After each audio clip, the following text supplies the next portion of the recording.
The Door in the Wall by H.G. Wells.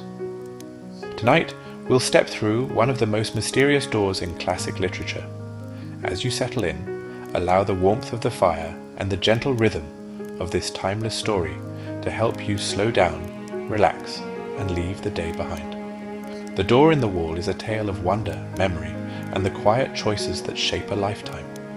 As you listen, there's nothing you need to do except get comfortable, breathe naturally, and let the story unfold at its own peaceful pace. Whether you're here to unwind after a busy day or drift gently towards sleep, I hope this beautiful classic brings you a few moments of calm. Now let's begin The Door in the Wall by H.G. Wells. One confidential evening, not 3 months ago, Lionel Wallace told me this story of the door in the wall, and at the time I thought that so far as he was concerned it was a true story. He told it me with such a direct simplicity of conviction that I could not do otherwise than believe in him. But in the morning, in my own flat, I woke to a different atmosphere, and as I lay in bed and recalled the things he had told me, stripped of the glamour of his earnest, slow voice, denuded of the focused, shaded table light, the shadowy atmosphere that wrapped about him, and the pleasant bright things, the dessert and glasses and napery of the dinner we had shared, making them for the time a bright little world quite cut off from everyday realities, I saw it all as frankly incredible. "He was mystifying," I said. "And then, how well he did it! It isn't quite the thing I should have expected him, of all people, to do well." Afterwards, as I sat up in bed and sipped my morning tea, I found myself trying to account for the flavour of reality that perplexed me in his impossible reminiscences, by supposing they did in some way suggest, present convey, I hardly know which word to use, experiences it was otherwise impossible to tell. Well, I don't resort to that explanation now. I have got over my intervening doubts. I believe now, as I believed at the moment of telling, that Wallace did to the very best of his ability strip the truth of his secret for me. But whether he himself saw, or only thought he saw, whether he himself was the possessor of an inestimable privilege, or the victim of a fantastic dream, I cannot pretend to guess. Even the facts of his death, which ended my doubts forever, throw no light on that. That much the reader must judge for himself. I forget now what chance comment or criticism of mine moved so reticent a man to confide in me. He was, I think, defending himself against an imputation of slackness and unreliability I had made in relation to a great public movement in which he had disappointed me. But he plunged suddenly. "I have," he said, "a preoccupation." "I know," he went on after a pause that he devoted to the study of his cigar ash. "I have been negligent. The fact is, it isn't a case of ghosts or apparitions, but it's an odd thing to tell of Redmond. I am haunted. I am haunted by something that rather takes the light out of things, that fills me with longings." He paused, checked by that English shyness that so often overcomes us when we would speak of moving or grave or beautiful things. "You were at St. Athelstan's all through," he said, "and for a moment that seemed to me quite irrelevant." "Well?" And he paused. Then very haltingly at first, but afterwards more easily, he began to tell of the thing that was hidden in his life, the haunting memory of a beauty and a happiness that filled his heart with insatiable longings, that made all the interests and spectacle of worldly life seem dull and tedious and vain to him. Now that I have the clue to it, the thing seems written visibly in his face. I have a photograph in which that look of detachment has been caught and intensified. It reminds me of what a woman once said of him, a woman who had loved him greatly. "Suddenly," she said, "the interest goes out of him. He forgets you. He doesn't care a rap for you, under his very nose." Yet the interest was not always out of him, and when he was holding his attention to a thing, Wallace could contrive to be an extremely successful man. His career, indeed, is set with successes. He left me behind him long ago. He soared up over my head and cut a figure in the world that I couldn't cut anyhow. He was still a year short of 40, and they say now that he would have been in office, and very probably in the new cabinet, if he had lived. At school he always beat me without effort, as it were by nature. We were at school together, at St. Athelstan's College, in West Kensington, for almost all our school time. He came into the school as my co-equal, but he left far above me, in a blaze of scholarships and brilliant performance. Yet I think I made a fair average running, and it was at school I heard first of the door in the wall, that I was to hear of a second time only a month before his death. To him at least, the door in the wall was a real door leading through a real wall to immortal realities. Of that I am now quite assured, and it came into his life early, when he was a little fellow between 5 and 6. I remember how, as he sat making his confession to me with a slow gravity, he reasoned and reckoned the date of it. There was, he said, a crimson Virginia creeper in it, all one bright uniform crimson, in a clear amber sunshine against a white wall. That came into the impression somehow, though I don't clearly remember how, and there were horse-chestnut leaves upon the clean pavement outside the green door.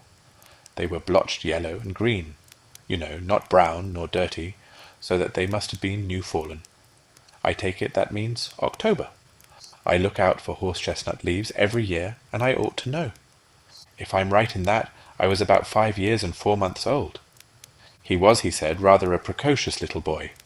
He learned to talk at an abnormally early age, and he was so sane and old-fashioned, as people say, that he was permitted an amount of initiative that most children scarcely attain by 7 or 8. His mother died when he was born, and he was under the less vigilant and authoritative care of a nursery governess. His father was a stern, preoccupied lawyer, who gave him little attention, and expected great things of him.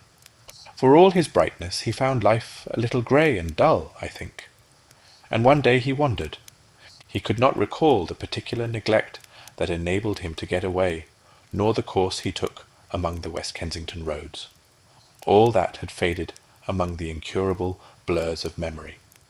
But the white wall and the green door stood out quite distinctly. As his memory of that remote childish experience ran, he did, at the very first sight of that door, experience a peculiar emotion, an attraction, a desire to get to the door and open it and walk in. And at the same time he had the clearest conviction that either it was unwise or it was wrong of him, he could not tell which, to yield to this attraction. He insisted upon it as a curious thing that he knew from the very beginning, unless memory has played him the queerest trick, that the door was unfastened, and that he could go in as he chose. I seemed to see the figure of that little boy, drawn and repelled, and it was very clear in his mind too, though why it should be so was never explained, that his father would be very angry if he went through that door. Wallace described all these moments of hesitation to me with the utmost particularity. He went right past the door, and then, with his hands in his pockets, and making an infantile attempt to whistle, strolled right along beyond the end of the wall.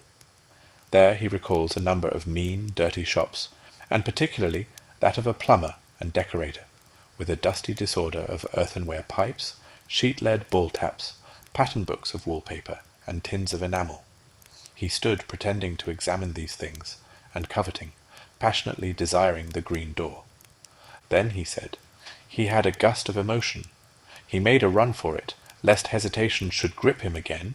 He went plump, with outstretched hand, through the green door, and let it slam behind him. And so, in a trice, he came into the garden that has haunted all his life. It was very difficult for Wallace to give me his full sense of that garden into which he came. There was something in the very air of it that exhilarated, that gave one a sense of lightness and good happening and well-being. There was something in the sight of it that made all its colour clean and perfect and subtly luminous. In the instant of coming into it, one was exquisitely glad, as only in rare moments, and when one is young and joyful, one can be glad in this world. And everything was beautiful there. Wallace mused before he went on telling me. "You see," he said, with the doubtful inflection of a man who pauses at incredible things, "there were 2 great panthers there. Yes, spotted panthers, and I was not afraid. There was a long, wide path with marble-edged flower borders on either side, and these two huge velvety beasts were playing there with a ball. One looked up and came towards me, a little curious as it seemed. It came right up to me, rubbed its soft round ear very gently against the small hand I held out, and purred. It was, I tell you, an enchanted garden, I know, and the size. Oh, it stretched far and wide, this way and that. I believe there were hills far away. Heaven knows where West Kensington had suddenly got to. And somehow it was just like coming home. You know, in the very moment the door swung to behind me, I forgot the road with its fallen chestnut leaves, its cabs and tradesmen's carts. I forgot the sort of gravitational pull back to the discipline and obedience of home. I forgot all hesitations and fear, forgot discretion, forgot all the intimate realities of this life. I became in a moment a very glad and wonder-happy little boy, in another world. It was a world with a different quality, a warmer, more penetrating and mellower light, with a faint, clear gladness in its air, and wisps of sun-touched cloud in the blueness of its sky. And before me ran this long, wide path, invitingly, with weedless beds on either side, rich with untended flowers, and these two great panthers.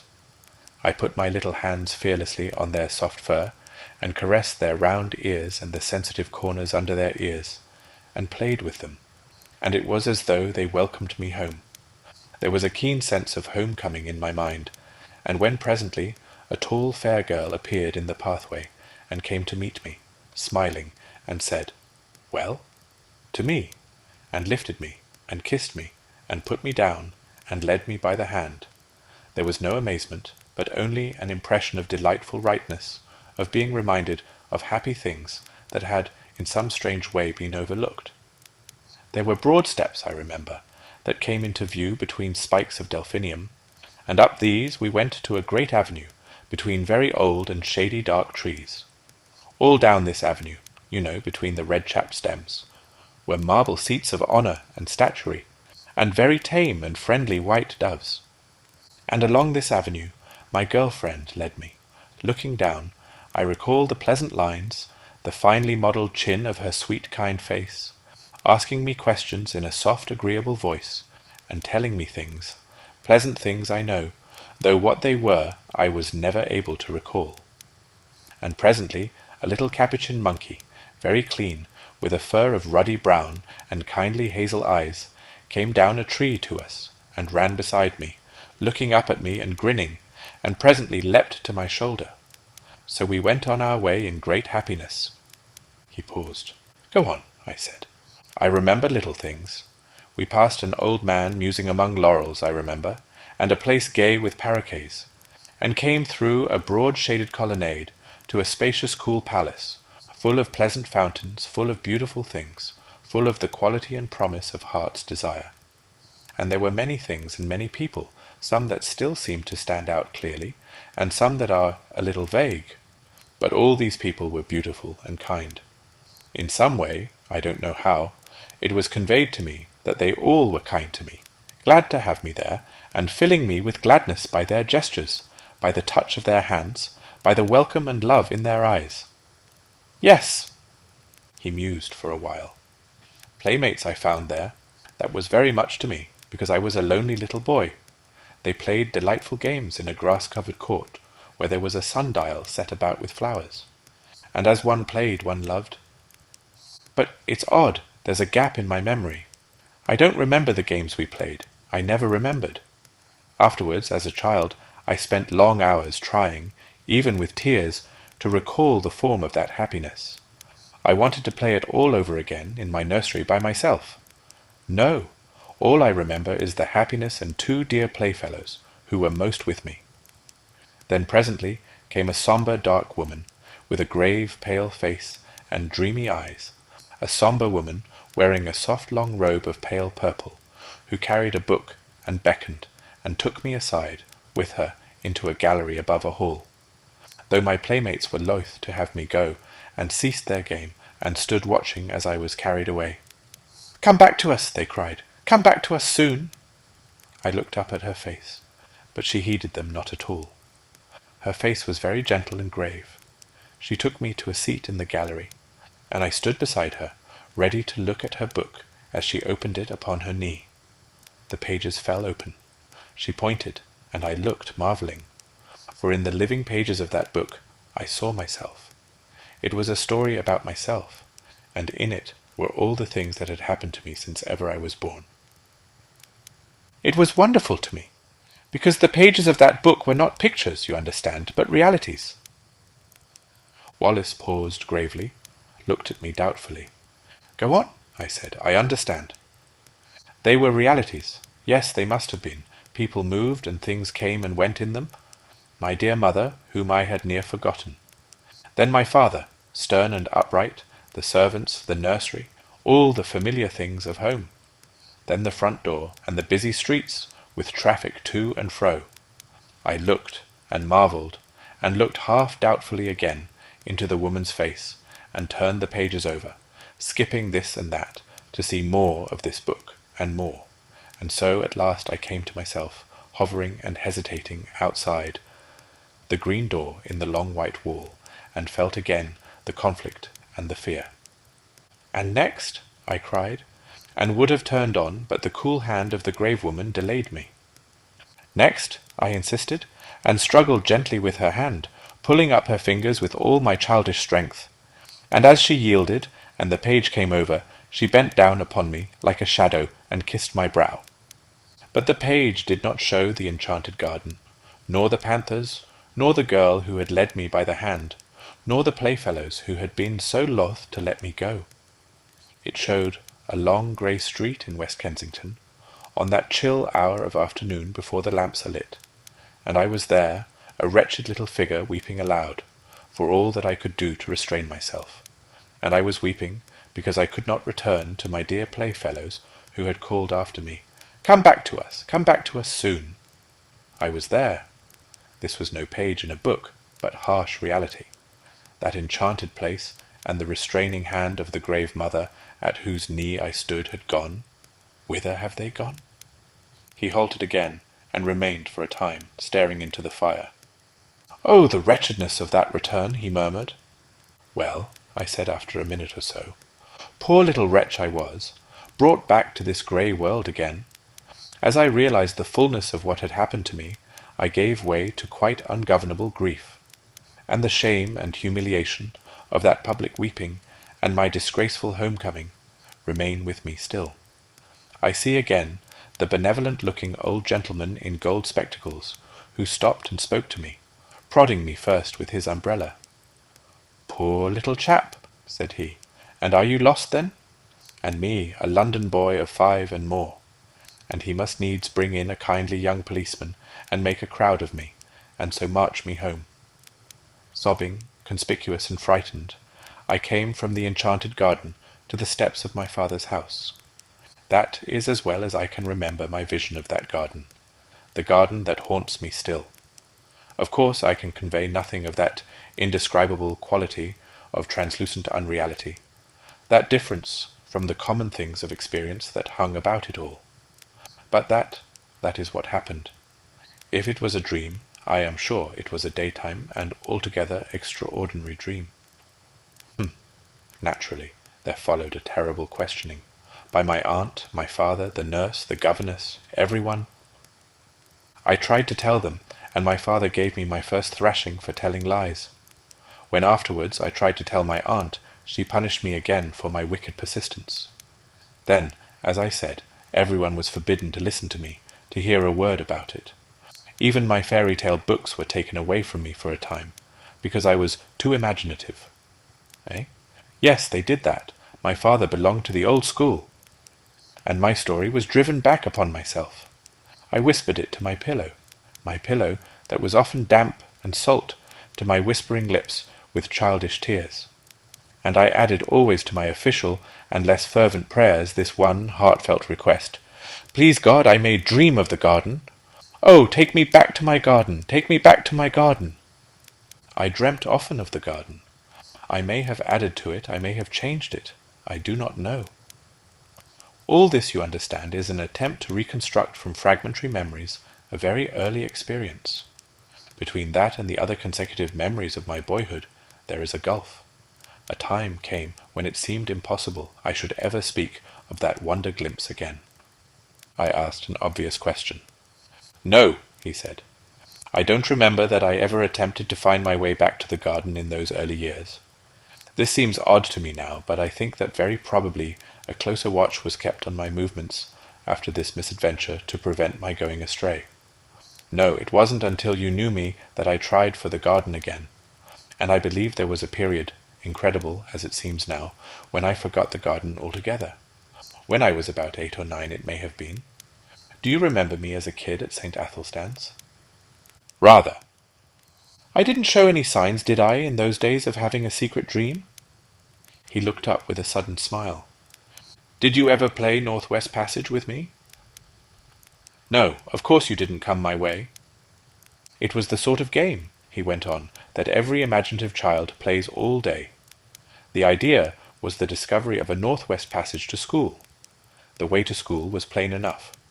The game consisted in finding some way that wasn't plain, starting off 10 minutes early in some almost hopeless direction, and working one's way round through unaccustomed streets to my goal. And one day I got entangled among some rather low-class streets on the other side of Campden Hill, and I began to think that for once the game would be against me, and that I should get to school late. I tried, rather desperately, a street that seemed a cul-de-sac, and found a passage at the end. I hurried through that with renewed hope. "I shall do it yet," I said, and passed a row of frowsy little shops that were inexplicably familiar to me.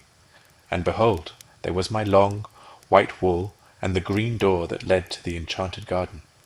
The thing whacked upon me suddenly. Then after all, that garden, that wonderful garden, wasn't a dream. He paused.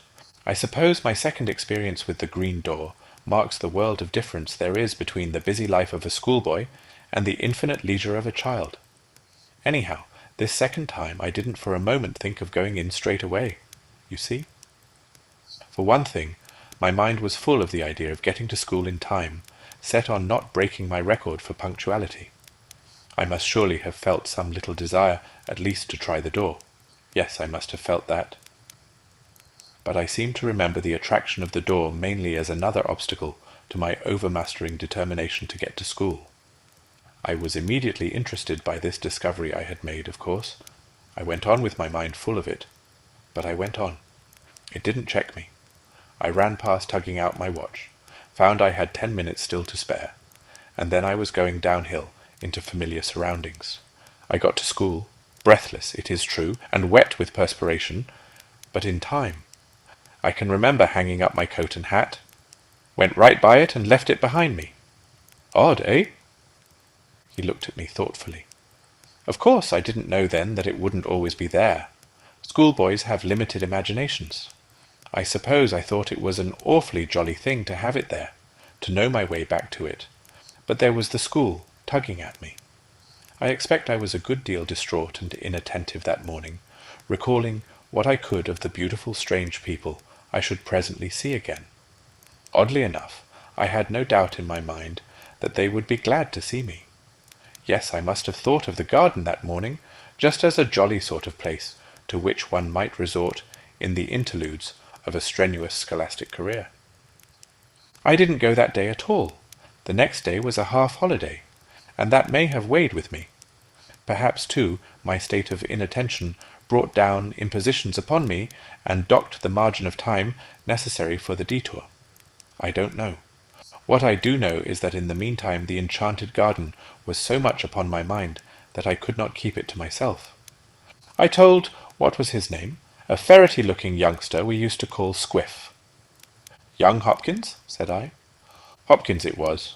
I did not like telling him. I had a feeling that in some way it was against the rules to tell him, but I did. He was walking part of the way home with me. He was talkative, and if we had not talked about the enchanted garden, we should have talked of something else, and it was intolerable to me to think about any other subject. So I blabbed. Well, he told my secret. The next day in the play interval, I found myself surrounded by half a dozen bigger boys, half teasing, and wholly curious to hear more of the enchanted garden.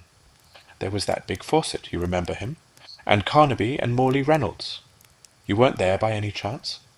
No, I think I should have remembered if you were... A boy is a creature of odd feelings. I was, I really believe, in spite of my secret self-disgust, a little flattered to have the attention of these big fellows. I remember particularly a moment of pleasure caused by the praise of Crawshaw. You remember Crawshaw Major, the son of Crawshaw the composer, who said it was the best lie he had ever heard. But at the same time there was a really painful undertow of shame at telling what I felt was indeed a sacred secret. That beast Fawcett made a joke about the girl in green. Wallace's voice sank with the keen memory of that shame. I pretended not to hear, he said. Well, then Carnaby suddenly called me a young liar and disputed with me when I said the thing was true. I said I knew where to find the green door, could lead them all there in 10 minutes. Carnaby became outrageously virtuous, and said I'd have to, and bear out my words or suffer. Did you ever have Carnaby twist your arm? Then perhaps you'll understand how it went with me. I swore my story was true. There was nobody in the school then to save a chap from Carnaby, though Crawshaw put in a word or so. Carnaby had got his game. I grew excited and red-eared, and a little frightened. I behaved altogether like a silly little chap, and the outcome of it all was that instead of starting alone for my enchanted garden, I led the way presently, cheeks flushed, ears hot, eyes smarting, and my soul one burning misery and shame, for a party of 6 mocking, curious, and threatening schoolfellows. "We never found the white wall and the green door." "You mean—" "I mean I couldn't find it. I would have found it if I could. And afterwards, when I could go alone, I couldn't find it. I never found it. I seem now to have been always looking for it through my schoolboy days, but I've never come upon it again. Did the fellows make it disagreeable?" "Beastly. Carnaby held a council over me for wanton lying. I remember how I sneaked home and upstairs to hide the marks of my blubbering. But when I cried myself to sleep at last, it wasn't for Carnaby, but for the garden, for the beautiful afternoon I had hoped for the sweet, friendly women, and the waiting playfellows, and the game I had hoped to learn again, that beautiful, forgotten game. I believed firmly that if I had not told...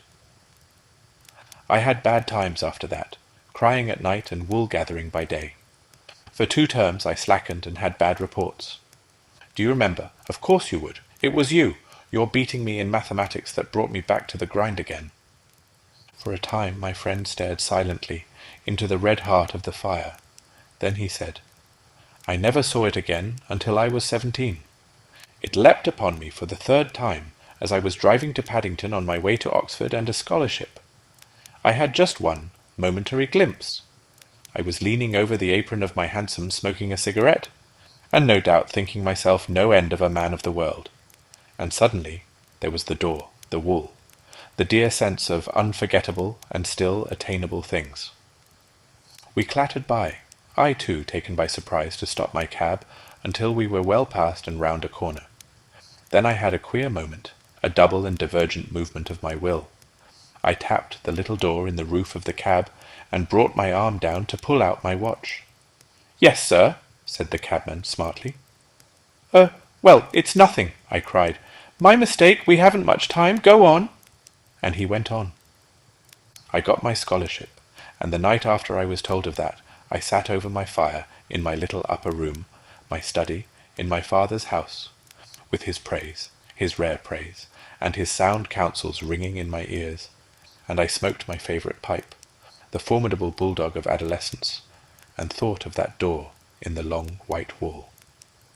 If I had stopped, I thought, I should have missed my scholarship, I should have missed Oxford, muddled all the fine career before me. I begin to see things better. I fell musing deeply, but I did not doubt then this career of mine was a thing that merited sacrifice. Those dear friends and that clear atmosphere seemed very sweet to me, very fine, but remote. My grip was fixing now upon the world. I saw another door opening, the door of my career. He stared again into the fire. Its red lights picked out a stubborn strength in his face for just one flickering moment, and then it vanished again. "Well," he said, and sighed, "I have served that career. I have done much work, much hard work. But I have dreamt of the enchanted garden 1,000 dreams, and seen its door, or at least glimpsed its door, 4 times since then. Yes, 4 times. For a while this world was so bright and interesting, seemed so full of meaning and opportunity, that the half-effaced charm of the garden was by comparison gentle and remote. Who wants to pat panthers on the way to dinner with pretty women and distinguished men? I came down to London from Oxford, a man of bold promise that I have done something to redeem. Something. And yet there have been disappointments. Twice I have been in love. I will not dwell on that. But once, as I went to someone who, I know, doubted whether I dared to come, I took a short cut at a venture through an unfrequented road near Earl's Court, and so happened on a white wall and a familiar green door. "Odd," said I to myself, "but I thought this place was on Campden Hill. It's the place I never could find somehow, like counting Stonehenge, the place of that queer day dream of mine." And I went by it, intent upon my purpose. It had no appeal to me that afternoon. I had just a moment's impulse to try the door. 3 steps aside were needed at the most, though I was sure, enough in my heart, that it would open to me. And then I thought that doing so might delay me on the way to that appointment in which I thought my honour was involved. Afterwards I was sorry for my punctuality. I might at least have peeped in, I thought, and waved a hand to those panthers. But I knew enough by this time not to seek again belatedly that which is not found by seeking. Yes, that time made me very sorry. Years of hard work after that, and never a sight of the door. It's only recently it has come back to me. With it there has come a sense, as though some thin tarnish had spread itself over my world. I began to think of it as a sorrowful and bitter thing that I should never see that door again. Perhaps I was suffering a little from overwork. Perhaps it was what I've heard spoken of as the feeling of 40. I don't know. But certainly the keen brightness that makes effort easy has gone out of things recently, and that just at a time with all these new political developments, when I ought to be working. Odd, isn't it? But I do begin to find life toilsome, its rewards, as I come near them, cheap. I began, a little while ago, to want the garden quite badly. Yes, and I've seen it 3 times. The garden? No, the door, and I haven't gone in. He leaned over the table to me, with an enormous sorrow in his voice as he spoke. Thrice I have had my chance. Thrice. If ever that door offers itself to me again, I swore I will go in out of this dust and heat, out of this dry glitter of vanity, out of these toilsome futilities. I will go and never return. This time I will stay. I swore it, and when the time came, I didn't go. 3 times in 1 year have I passed that door and failed to enter. 3 times in the last year. The first time was on the night of the Snatch Division, on the Tenants' Redemption Bill, on which the government was saved by a majority of 3. You remember? No one on our side, perhaps very few on the opposite side, expected the end that night. Then the debate collapsed like eggshells. I and Hotchkiss were dining with his cousin at Brentford. We were both unpaired, and we were called up by telephone, and set off at once in his cousin's motor. We got in barely in time, and on the way we passed my wall and door, livid in the moonlight, blotched with hot yellow as the glare of our lamps lit it, but unmistakable.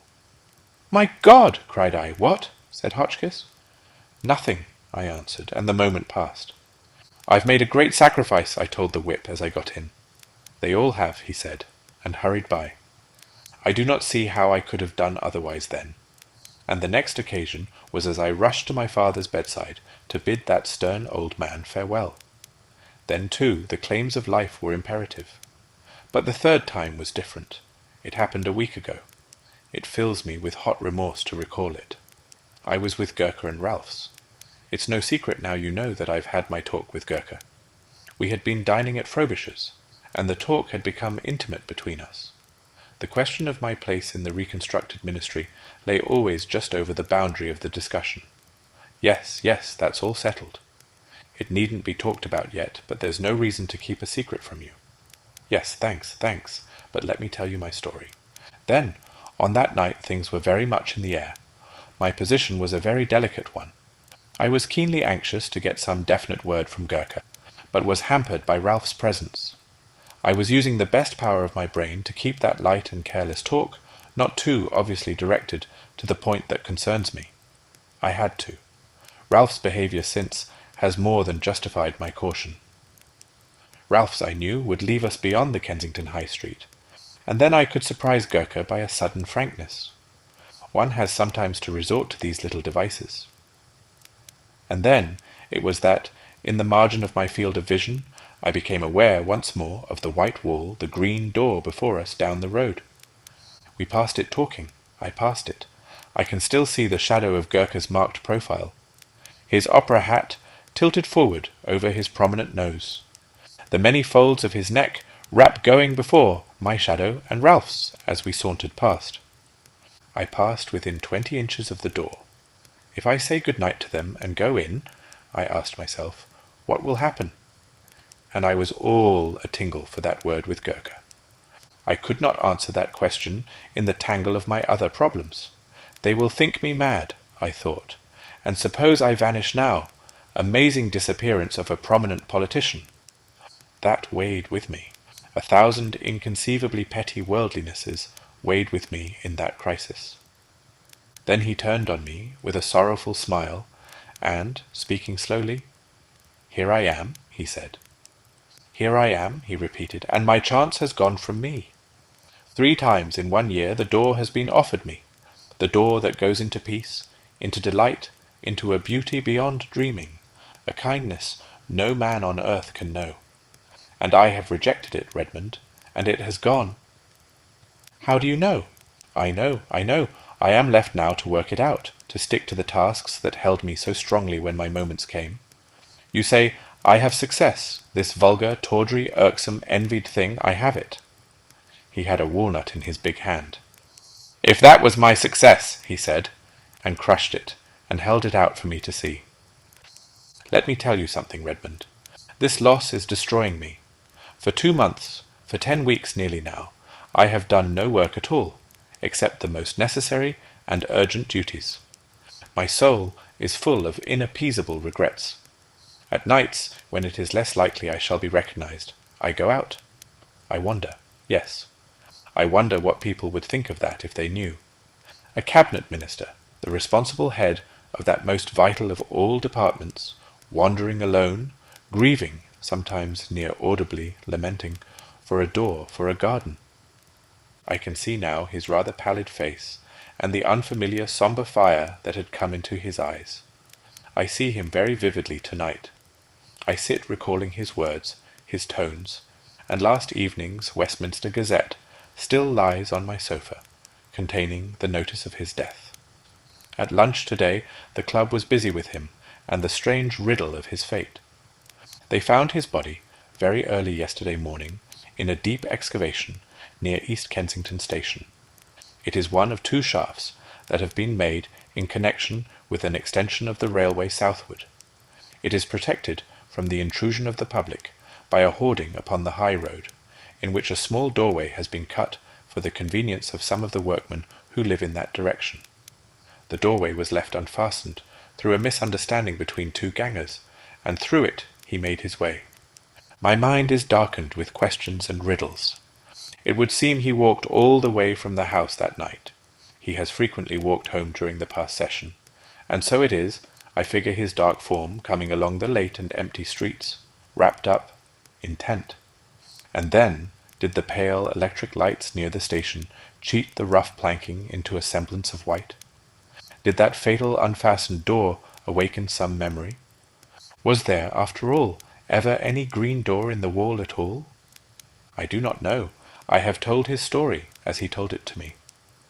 There are times when I believe that Wallace was no more than the victim of the coincidence between a rare but not unprecedented type of hallucination and a careless trap, but that indeed is not my profoundest belief. You may think me superstitious, if you will, and foolish, but indeed I am more than half convinced that he had in truth an abnormal gift and a sense, something, I know not what, that in the guise of wall and door offered him an outlet, a secret and peculiar passage of escape into another and altogether more beautiful world. At any rate, you will say, it betrayed him in the end. But did it betray him? There you touch the inmost mystery of these dreamers, these men of vision and the imagination. We see our world fair and common, the hoarding and the pit. By our daylight standard, he walked out of security into darkness, danger, and death. But did he see like that?